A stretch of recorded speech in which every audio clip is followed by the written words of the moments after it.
සාධන පිළිගන්න අපේ YouTube channel එකට. අද අපි තියෙනවා government job vacancy එකක්. අපි job vacancy කිහිපයක්ම තියෙනවා. අපි බලමු අද මේවට ඉල්ලන සුදුසුකම් මොනවාද කියලා.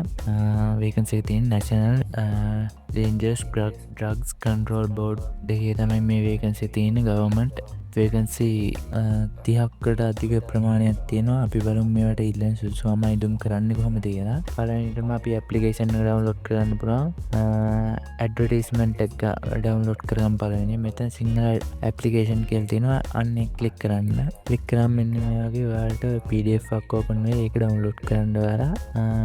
ඊට පස්සේ මෙතන දීලා තියෙනවා ඔයාලට අදාළ රැකියාව ඔක්කොම. පළවෙනි රැකියාව තියෙනවා කනිෂ්ඨ කළමනාකරු. ඒ අයට තියෙනවා ප්‍රතිකාර විමර්ශන නිලධාරී පුරප්පඩු 3ක් තියෙනවා.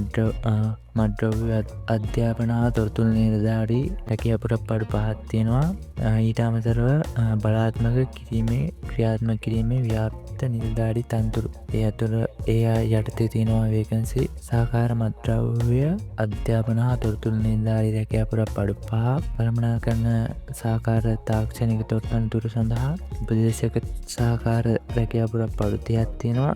මද්‍රව්‍ය අධ්‍යාපන හා තොරතුරු සහකාර රැකියා පුරප්පඩු 3ක් තියෙනවා. අබ්බල මේටිල්ලන් සුදුසුකම් සහ වැටුප් පරිමාණය මොනවද කියලා. පළවෙනියෙන් තියෙන ප්‍රතිකාර හා විමර්ශන නිලධාරී. ඒ වගේම දීලා තිනවා කනිෂ්ඨ කළමනාකරණ නිලධාරී තමයි ගන්නේ. පුරප්පාඩු 3යි බාහිර ආයුධම් කරන දීලා සුදුසුකම් විශ්වවිද්‍යාල ප්‍රතිපාදන කොමිසම සභාව විසින් පිළිගත් විශ්වවිද්‍යාලයකින් සමාජ විද්‍යාව, මනෝවිද්‍යාව, අපරාධ විද්‍යාව, සමාජ වැඩ යන විෂයන් ශ්‍රේෂ්ඨයකින් උපාධියක් තිබීම සහ ඒ සඳහා ප්‍රථම උපාධිය ලබා ගැනීමෙන් පසු අදාළ ශ්‍රේෂ්ඨ වසරක පළපුරුද්දක් තියෙනවා නම් මේකට අයදුම් කරගන්න පුළුවන්. අභ්‍යන්තර අයදුම් කරනවා නම් මේකට ඒත් සඳහන් බාහිර අයදුම් කරන සඳහා වන සුදුසුකම් සපුරා තිබීම, කළමනාකරන සහකාර තාක්ෂණික නොවන සේවා ගණයේ දෙවන ශ්‍රේණියේ අදාළ ශ්‍රේෂ්ඨ තනතුරක අවම වශයෙන් වසර 5ක සතුටුදායක සේවා කාලයක් සම්පූර්ණ කර තියෙන්න ඕනි.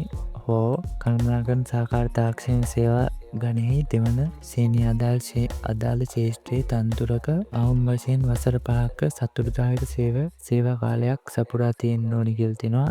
ඊට අමතරව තව ඒක නැතුව තව එකක් ඔයාලට බාහිර අයදුම් කරුවට අයදුම් කරනවා නම් මේ ක්වොලිෆිකේෂන් එකක් තියෙනවා. බලාත්මක කිරීමේ ක්‍රියාත්මක කිරීමේ ව්‍යාප්ත නිලධාරී සේවා ගණයේ තනතුර සඳහා වසර 8ක සේවා කාලයක් තියෙන්න ඕනි කියලා තමයි මෙයාලා සඳහන් කරලා තියෙන්නේ. වයස තියෙනවා 22ත් 45ත් අතර. වැටුප් පරිමාණය දෙනවා 1,22,970 වැටුමකට ඔයාලට යන්න පුළුවන්. වීඩියෝ එක ස්කිප් කරන්න තු බලන්න. ඕලෙවල් වලින් විතරක් අයදුම් කරන්න පුළුවන් රැකියා අවස්ථාව මම අවසානට කියනවා. ස්කිප් කරන්න නැතුව බලලා හරියටම අයදුම් කරගන්න. දෙවෙනි vacancy තියෙනවා කනිෂ්ඨ කළමනාකරණ. ඊට එල්ලන සුදුසුකම් දීලා තියෙනවා මෙතන. විශ්වවිද්‍යාල ප්‍රතිපාදන කොමිසම සභාව විසින් පිළිගත් සමාජ විද්‍යාව යන විෂයන් ශ්‍රේෂ්ඨ උපාධියක් තියෙන ඉල්ලනවා. වසර 1ක පළපුරුද්දක් තියෙනවා මේ උපාධියට අදාළව. අභ්‍යන්තර අයදුම් කරනවා නම් ඊට සඳහන් බාහිර අයදුම් කරන සඳහා වන සුදුසුකම් තියෙන්න ඕනි. කළමනාකරන සහකාර තාක්ෂණික නොවන සේවා ගණයේ දෙවන ශ්‍රේණියේ අදාළ ශ්‍රේෂ්ඨ තනතුරක අවම වශයෙන් වසර 5ක එක්ස්පීරියන්ස් එකක් ඉල්ලනවා. ඊට අමතරව තනතුරු කළමනාකරන සහකාර දෙවන ශ්‍රේණියේ වසර 5ක පළපුරුද්දක් ඉල්ලනවා. ඒවා තමයි මේ vacancy එකට ඉල්ලන්නේ. වයස ප්‍රමාණය දීලා තිනවා අවුරුදු 22ත් 45ත් අතර අයත් තමයි මේකට අයදුම් කරන්න පුළුවන්. වැටුප් පරිමාණය දීලා තිනවා 1,22,970ක් ඒකට ගන්න පුළුවන්. ඔයාලට මේ ක්වොලිෆිකේෂන් තියෙනවා නම් ඔයාලා අයදුම් කරගන්න මේ vacancy එකට. ඊගාව vacancy එක තියෙනවා සහකාර මද්‍රව්‍ය අධ්‍යාපන හා තොරතුරු නිලධාරී රැකියා පුරප්පඩු තියෙනවා. සුදුසුකම් දීලා තිනවා. මෙතන ඔක්කොම කියවන්න යන්නේ නැහැ. මෙතනත් උපාධියක් තියෙනවා නම් ඔයාලට මේක අයදුම් කරගන්න පුළුවන්. මෙතන වැටුප් පරිමාණය දීලා තියෙනවා 1,11,160ක් වැටුප් පරිමාණය. වයස 22ත් 45ත් අතර අයට මේකට අයදුම් කරන්න පුළුවන්. ඊගා vacancy තියෙනවා උපදේශන සහකාර තනතුර තියෙනවා. ඒකෙත් NVQ level 5 වැනි මට්ටමක තුතිගහ වෘත්තීය අධ්‍යාපන කොමිසම සභාව විසින් පිළිගත් ලබන කාර්මික වෘත්තීය පුහුණු ආයතනයෙන් නිකුත් කරන ජාතික වෘත්තීය කුසලතා 5 වෙනි මට්ටමක නොඅඩු මට්ටමක අදාළ ශ්‍රේෂ්ඨ ඩිප්ලෝමාවක් තියෙනවා. ඔයාලට මේකට ආයුම් කරන්න පුළුවන්. මේකට මේ ඒකට අමතරව අධ්‍යයන පොදු සාහිත්‍යික පත්‍ර උසස් පෙළ විභාගයේ අවම වශයෙන් විෂයන් 3ක් සමත්ව තියෙනවා නම් අයදුම් කරන්න පුළුවන් මේකට. අභ්‍යන්තර අයදුම් කරවන්නට නම් මේ ඩීල් තියෙනවා. වයස් ප්‍රමාණය ඩීල් තියෙනවා 18ත් 45ත් අතර අයට අයදුම් කරන්න පුළුවන්. වැටුප ඩීල් තියෙනවා 87,710ක වැටුපකට යන්න පුළුවන්. ඊගාව පුරප්පාඩු දෙනවා කළමනාකරන සහකාර. මේකෙත් අදාළ ක්ෂේත්‍රයට NVQ ලෙවල් 5ක ඩිප්ලෝමාවක් තියෙනවා මේකට අයදුම් කරන්න පුළුවන්. ඊට අමතරව උසස් පෙළ විෂයන් 3 සමත් වෙලා තියෙනවා නම් ඒත් ඔයාලට මේකට අයදුම් කරගන්න පුළුවන්. මම කියපු ඒකන්සි තමයි මේවා ස්කිප් කරන්න නැතුව බලලා හරියටම අයදුම් කරගන්න.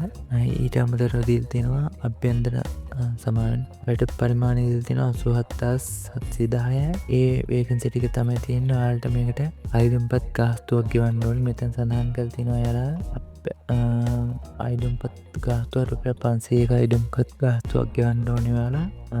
මෙන්න මෙතන දීලා අන්තරායක ඖෂධ පාලන ජාතික මණ්ඩලය නමින් ලංකා බැංකුවේ අංක 163 යටතේ පවත්වාගෙන යන ගිණුමට රුපියල් 500ක් බැර කරලා ඒ ස්ලිප් එක ඔයාලගේ PDF එකේ සමාන ඇප්ලිකේෂන් එකේ අප්ලෝඩ් කරන්න තමයි තියෙන්නේ. අපි බලමු ඇප්ලිකේෂන් එක ඩවුන්ලෝඩ් කරන්න කොහොමද කියලා. මෙතනට එන්න ඔයාලා ලින්ක් එක පාල ඩිස්ක්‍රිප්ෂන් එකේ දාලා තියෙනවා. ඇප්ලිකේෂන් එක ඩවුන්ලෝඩ් now ක්ලික් කරන්න. ඒක ක්ලික් කරාම මේ වගේ ඉන්ටර්ෆේස් එකක් එනවා. මේ වගේ පහළට ආවම මෙන්න මේ ඇප්ලිකේෂන් කියලා තියෙනවා. ඒක ඔයාලා print out එකක් අරන් නවන් තමයි තියෙන්නේ. මෙතන ඔයාලා පහළ දීලා තියෙනවා attend bank slip කියලා වැටෙන්නේ නැති විදිහට පම්පස් කෙලවරේ ස්ලිප් එකත් අම්නලා යවන්න කියලා තමයි සඳහන් කරලා තියෙන්නේ මෙයාලා. මෙතන ඇඩ්‍රස් එක දීලා තියෙනවා. මේ ඇඩ්‍රස් එක තමයි 11/7ට කලින් මේ වේකන්සි එකට අයදුම් කරගන්න ඕනේ. ඔයාලා මේ වේකන්සි එකට අයදුම් කරන්න පහළ මොනවා හරි අඩු මේ වීඩියෝ එකේ අඩුපාඩුවක් තියෙනවා නම් පහළ කමෙන්ට් එකක් දාන්න අමතක කරන්න එපා. මම ඉක්මනට කිව්වේ මේ හදිස්සි නිසා මේ දැන් ක්ලෝසින් ඩේට් අවු වෙලා ඔයාලට වීඩියෝ එක කියන්න වැඩකුත් නැති නිසා මන්ටම ගෙනාවේ පහළ කමෙන්ට් එකක් දාන්න වීඩියෝ එක ගැන. එහෙනම් අපි තව වීඩියෝ එකක් හම්බෙමු.